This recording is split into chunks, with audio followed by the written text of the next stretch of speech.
My name is Natalie Harper. I'm 31 years old. And the strange thing about betrayal is that sometimes it does not arrive like a scream. Sometimes it arrives like a man sitting on your couch with one ankle resting over his knee, looking completely at ease in the life you built, and telling you he cheated as if he is reporting the weather. 3 months ago, that was how my life split in two. From the outside, Mason and I looked solid.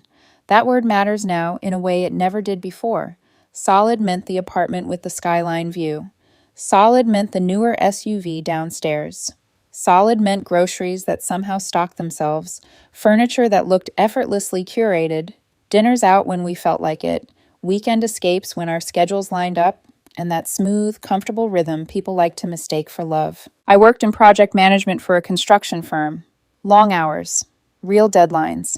The kind of job that followed you home in emails and calendar alerts and budget revisions you could not ignore just because it was 8:30 on a Wednesday.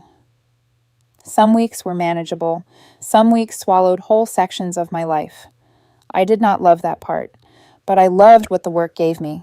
Stability, options, a future that felt protected. Mason lived differently. He worked in a more flexible creative marketing role, the kind of job he described with broad gestures and vague phrases like brand development and client-facing strategy. He liked late breakfasts, mid-morning gym sessions, rooftop drinks with friends who also seemed to be available at odd hours of the day. He was charming in a way that made people forgive him before he had even done anything wrong. When we first met, that lightness felt magnetic next to how structured I was. Later, it started to feel like I was dating someone who thought life assembled itself in the dark while he slept. The complaints began quietly enough that I ignored them. Little jokes at first. Do you even live here anymore? Should I start making reservations to see you? You know, some people date their boyfriends, right? Not just their laptops. I laughed when I should have listened. I told myself that couples go through phases, that busy seasons end, that love, if it is real, knows how to stretch without snapping.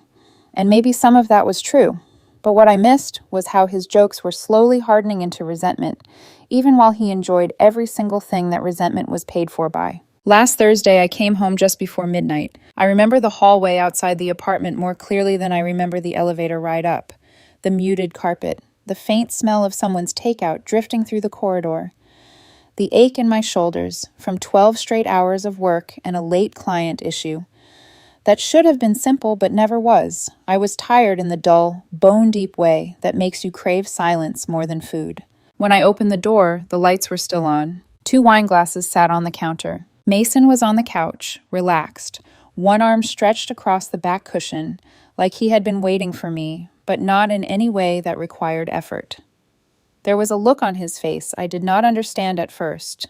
Calm, settled, almost rehearsed. I set my bag down slowly. Something in me noticed the second glass before the rest of me was ready to. He did not bother easing into it. I cheated, he said. Just like that. No build-up, no apology wrapped around it, no panic, no visible shame, only the blunt, flat delivery of someone who had already lived with the truth long enough to be comfortable saying it aloud. My stomach dropped so fast it almost felt like missing a step in the dark. I looked at him, waiting for the rest, the correction, the regret, the part where he looked horrified by himself. Instead, he exhaled and said, "And honestly, Natalie, this is because you work too much." For a second, I genuinely thought I had misheard him. He leaned forward then, elbows on his knees, voice low and maddeningly steady, as if he were trying to explain something reasonable to someone difficult. "You're never here. You're always tired, always distracted.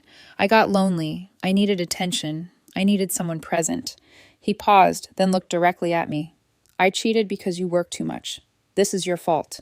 There are moments when a person expects pain and gets something colder. I did not scream. I did not throw the wine glasses. I did not ask her name. The heartbreak, strangely, did not arrive first.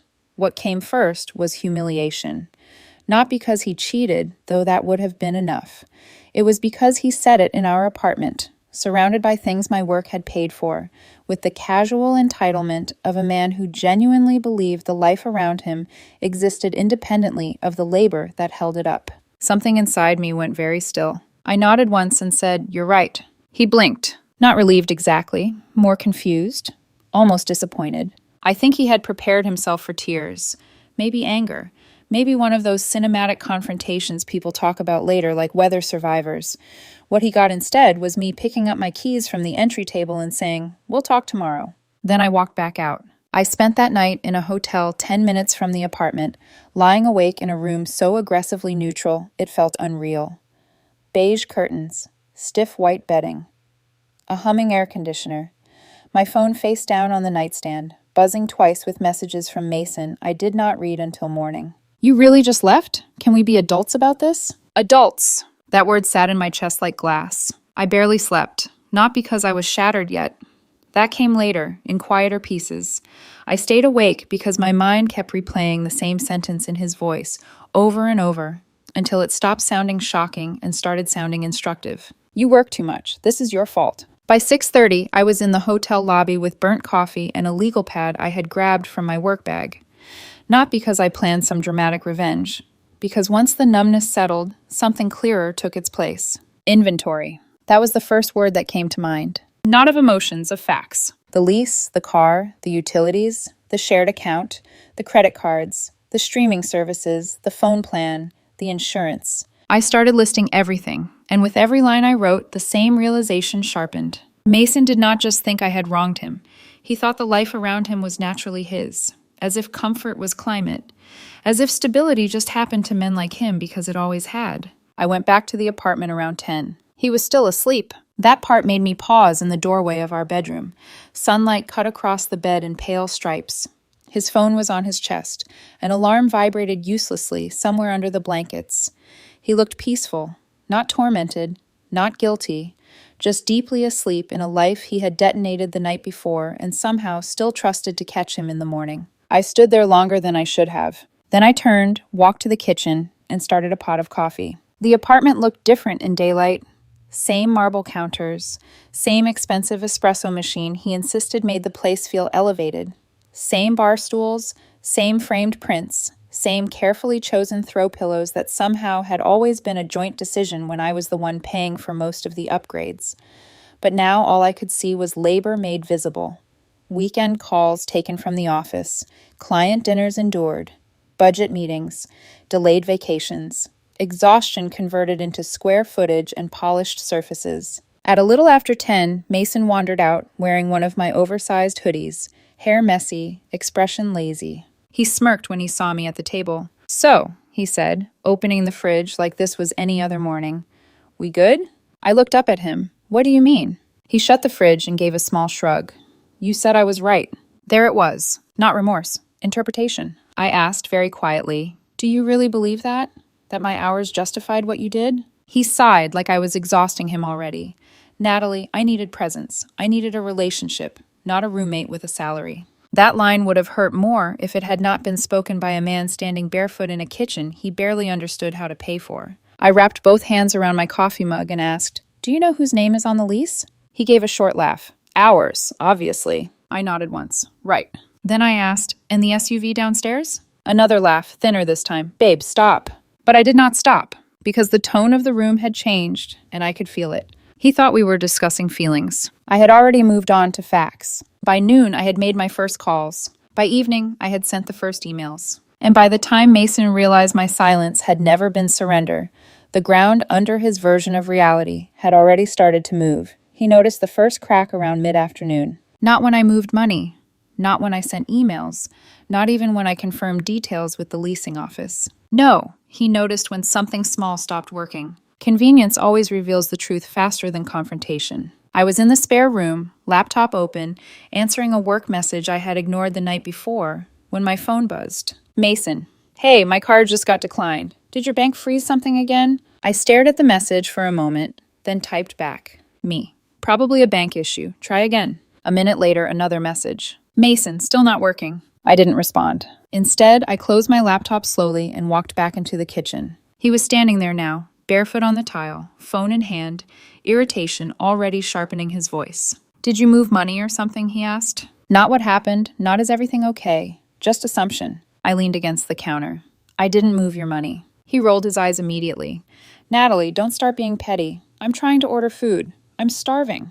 That word again, petty. As if removing access to something he never contributed to was a personality flaw, not a boundary. I watched him for a second, then said calmly, "You haven't transferred anything into the joint account in over 6 months." He blinked, not because he didn't know, but because I had said it out loud.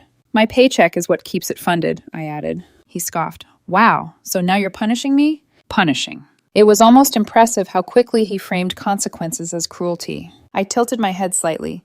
"Do you know whose name is on the utilities?" His expression shifted, subtle, but there. Confusion, trying to pass as annoyance. "Why are you interrogating me?" he snapped. I didn't answer. I just pushed off this counter, picked up my laptop, and walked back into the spare room. Then I locked the door. The first knock came 10 seconds later. Light, almost casual. "Natalie, seriously?" I kept typing. The second knock was harder. Okay, this is getting ridiculous. The third wasn't a knock. It was a thud, the flat of his hand against the door.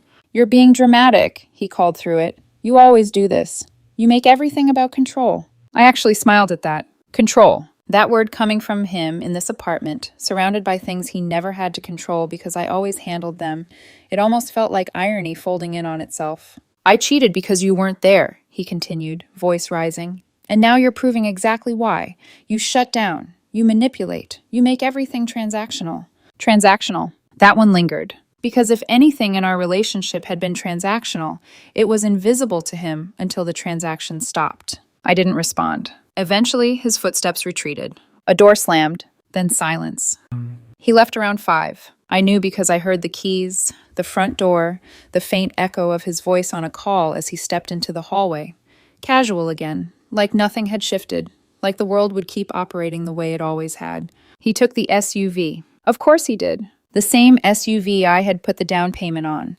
The same one registered under my name because his credit needed time to recover, as he had explained 2 years ago with a shrug and a kiss on my cheek. I sat in the spare room for another hour after he left. Not frozen, not overwhelmed, just precise. I packed slowly. Documents first. Passport, lease copies, insurance papers, banking information. Then my work laptop. Then a couple of bags, enough for a few days, maybe a week. I didn't touch anything sentimental. That came later. By the time the sun went down, the apartment felt quieter than it ever had before. Not peaceful, just hollow, like something essential had already been removed. At around 9, I sent one last email. Short, direct, professional. Then I closed my laptop, and I left. I slept somewhere else that night. Not the hotel this time. Somewhere more permanent, even if it was temporary. Mason didn't know where. He didn't ask. Not yet. He called me the next morning at 7:12. I remember the time because it was early enough to feel aggressive. I answered on the third ring. "What did you do?" he snapped. No greeting, no hesitation. I leaned back against the kitchen counter of the place I was staying, coffee in hand. "Good morning to you, too." "The leasing office just emailed me," he continued, voice tight. "They said something about terminating the co-occupant agreement. What the hell is that?" I took a slow sip of coffee before answering. "I didn't terminate anything," I said. "I informed them we're no longer together and that I'm vacating." There was a pause, then sharper, "Okay, and?" "And," I continued evenly, "since the lease is under my name and I'm the sole financial qualifier, they followed their standard procedure." Silence. Then, "They gave me 48 hours, he said, disbelief cracking through the anger. 48 hours to re-qualify on my own or get out. I didn't respond immediately, because there it was. The first real consequence that couldn't be brushed off as petty. Finally, I said, "You told me I worked too much, so I stopped working for you." That landed. I could hear it in the way his breathing changed. And just like that, the tone shifted. The anger didn't disappear, but it fractured. "Natalie," he said, softer now, "I didn't mean it like that." Of course he didn't. I felt lonely, he added quickly. "We can work through this. People mess up. We don't have to blow everything up over one mistake." One mistake. I closed my eyes for a second. He kept talking. "We can fix this. I just needed attention. That's all it was." I let him speak. Let him circle the same points. Let him try to reshape the narrative into something survivable. And then he said it. "You can't just leave me with nothing." Nothing. The word echoed. The apartment he decorated but never paid for. The utilities he never transferred. The lifestyle he thought was permanent. Nothing. I opened my eyes again. "Have you called your parents yet?" I asked. He went quiet. That silence told me everything. By noon, the second crack hit. Harder. He texted me first this time. "Mason, the car won't start." I stared at the message, then replied, "Me. Check your email." 3 minutes later, my phone rang. I didn't answer. It rang again, and again. Then the messages came. Mason, what did you do? Mason, are you serious right now? Mason, this is insane, Natalie. I waited until the fourth call. Then I answered. What? I said calmly. You reported the car? He demanded. They said my authorization was revoked. What does that even mean? It means, I said, the loan is under my name, the insurance is under my name, and the usage permissions changed when I updated my status. You're doing this on purpose, he snapped. This is revenge. No, I said, this is separation. That's not how normal people break up, he shot back. I almost laughed. Normal people don't cheat and blame their partner for it, I replied. That shut him up for about 2 seconds. Then, you're being cruel, he said, voice rising again.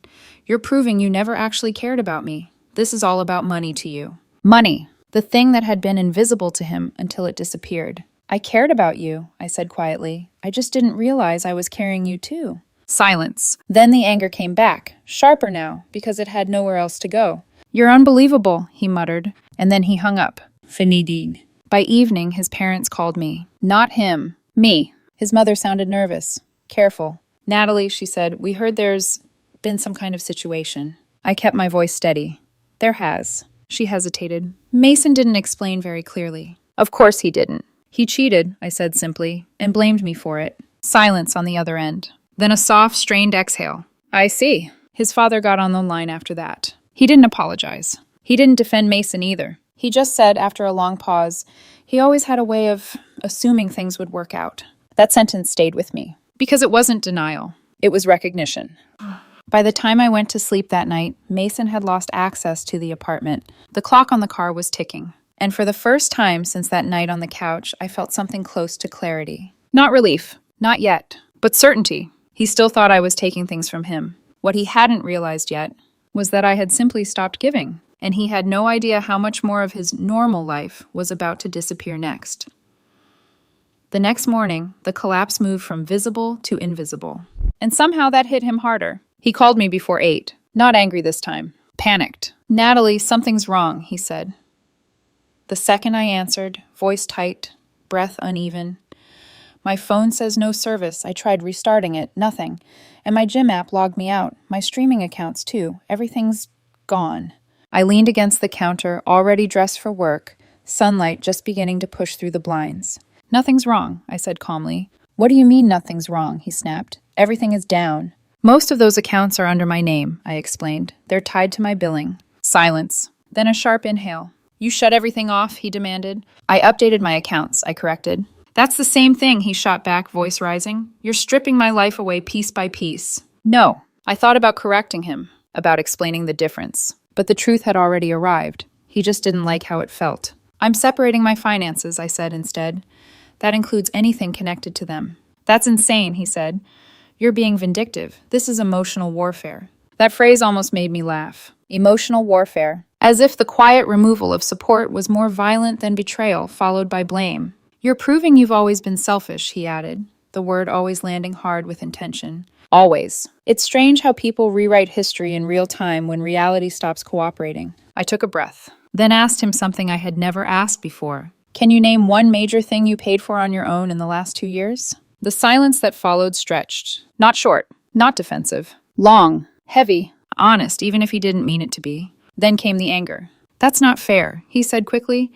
You know I don't make as much as you. I didn't ask about income, I replied. I asked about responsibility. You're humiliating me, he snapped. No. The situation was, I was just no longer cushioning it. You knew what I earned, he continued. Couples don't keep score like this. Love means sacrifice. I agree, I said, and I've sacrificed enough. That ended the call. Wow. By noon, his parents called again. But this time, something had shifted. They weren't apologizing anymore. They were worried. Where is he staying? His mother asked, voice strained. He didn't come home last night. I closed my eyes briefly, because for the first time it occurred to me, Mason had never had to think about that question before. Where do I go? Because the answer had always been automatic. Here, with me. I don't know, I said honestly. There was a pause. Then his father spoke. He told us some things, he said carefully, but not everything. He cheated, I said again. No embellishment. No emotion layered over it. And when I found out, he said it was my fault because I worked too much. His mother let out a soft, broken sound. His father didn't speak right away. When he finally did, his voice was quieter. He always thought stability was something that just existed, he said, not something someone was providing. That sentence settled into me in a way I didn't expect, because it didn't feel like judgment. It felt like explanation. That afternoon, Mason showed up at my door, unannounced. I opened it to find him standing there, shoulders slumped, eyes red. Not from tears exactly, but from lack of sleep and something deeper. Disorientation. For the first time since I'd known him, he didn't look composed. He looked small. "Can we talk?" he asked. No attitude. No sarcasm. Just exhaustion. I stepped aside. He walked in slowly, like he wasn't sure he was allowed to. For a moment, neither of us spoke. Then he exhaled. "I don't understand how everything fell apart this fast," he said. I leaned against the wall, arms folded loosely. "It didn't," I replied. "You just noticed it fast." He ran a hand through his hair. "I made a mistake," he said. "I know that. But this is everything, Natalie. The apartment, the car, my routine, my entire life. Just—" He gestured vaguely, searching for a word. "Collapsed." I watched him carefully, because even now, even standing in the aftermath, he still framed it as something that happened to him, not something he set in motion. "You didn't lose everything because of one mistake," I said quietly. "You lost everything because of how you handled it." He frowned. "What does that mean?" "It means cheating hurt," I said. "But blaming me for it, that's what ended us." He opened his mouth, then closed it. That was the first time I saw it. Not acceptance, but the edge of it. The moment where reality starts pressing in, even if the person isn't ready to fully let it in yet. "I was lonely," he said again, softer now. "You weren't there." There it was. Still, even now. I nodded slowly. "And instead of talking to me," I said, "you found someone else, and then you told me it was my fault." His jaw tightened. I said I was sorry, he muttered. No, he hadn't. Not really. But I let it go, because something else was already unfolding. Something bigger than this conversation. He left an hour later, not angry, not calm, somewhere in between, unsteady, like someone walking on ground that didn't feel solid anymore. The next call came just after lunch. This time his voice was shaking. "Natalie," he said, "my manager pulled me aside this morning." I sat down slowly. "Okay." He said there were concerns, Mason continued, words tumbling over each other, about my hours, about inconsistencies. I didn't interrupt. "Someone sent screenshots," he added. "Messages, timestamps." My grip tightened slightly on the phone. "Of what?" I asked, even though I already knew. A pause. Then, "Of me," he said quietly. "Meeting her. During work hours. Messaging her when I was supposed to be on client calls."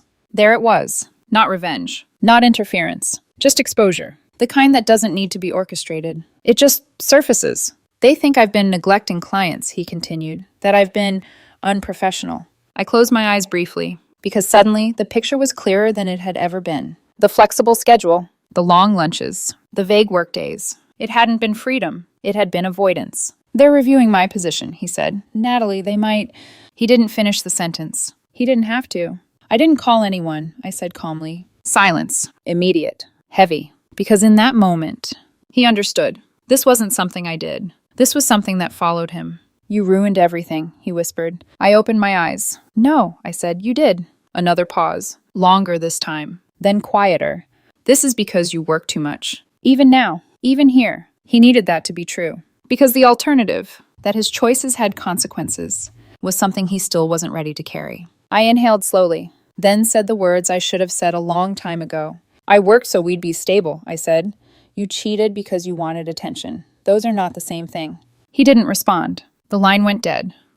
By that evening, everything had shifted. The apartment was no longer his. The car was no longer accessible. The routine was gone. And now, the version of himself he presented to the world was cracking too. His parents called again later that night, not to apologize, not to defend him, but to ask something simpler.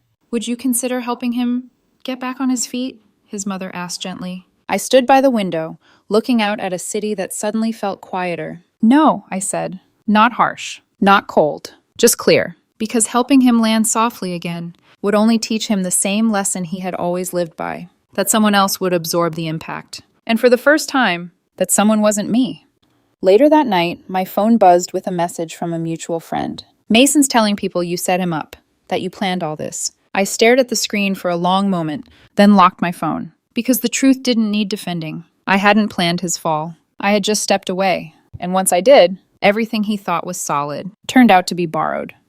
There was only one conversation left. And I already knew it wouldn't end the way he hoped. He asked to meet 2 days later. Not at the apartment, not at my place. He suggested a coffee shop halfway between where we used to live and where I worked. Like distance might make things feel neutral again. Like familiar streets could soften what had already hardened beyond repair. I agreed, not because I thought anything would change, but because I wanted the ending to be clean. He was already there when I arrived, sitting by the window, hands wrapped around a cup that had gone untouched long enough for the surface to settle into a dull, reflective stillness. No laptop, no phone in his hand, no restless tapping. Just still. For the first time since I'd known him, Mason looked like someone who didn't know what to do next. He stood when he saw me, a small automatic gesture that felt almost out of place now. "Natalie," he said. I nodded once and took the seat across from him. Up close, the changes were clearer. No polished confidence, no easy charm.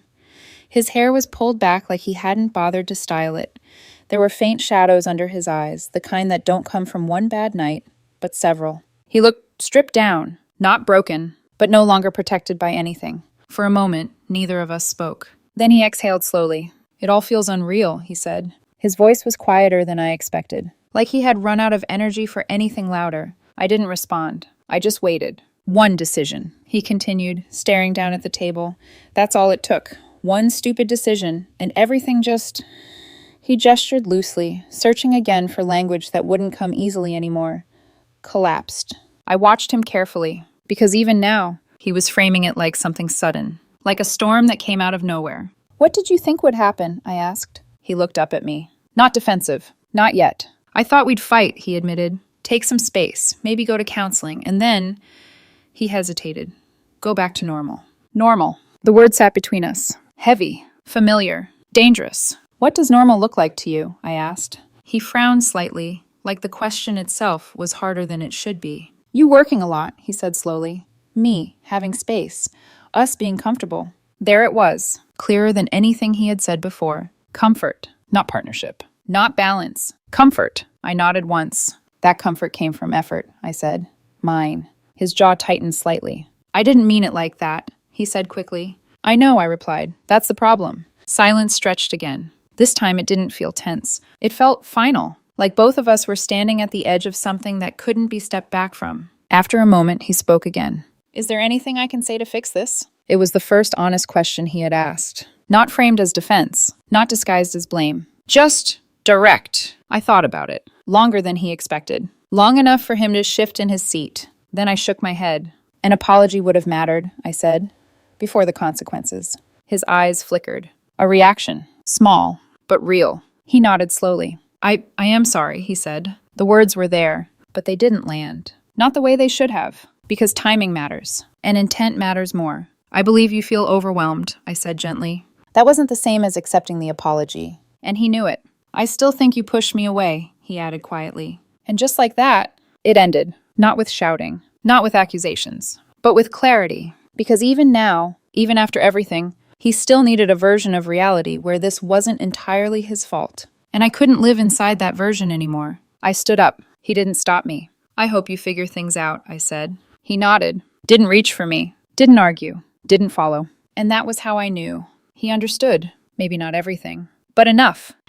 Later that night, his parents sent me a message. Short. Simple. They said they understood now. That Mason was staying with them, at least for a while. That they hoped I was okay. I was. Not immediately. Not easily. But honestly, because for the first time in a long time, I wasn't carrying someone else's weight. Not financially. Not emotionally. Not silently. It's been a little over a month. No late-night calls. No messages passed through friends. No updates I didn't ask for. Mason faded out of my life the same way he existed in it, assuming someone else would handle what came after. Man. People keep asking me the same question. Do you feel bad?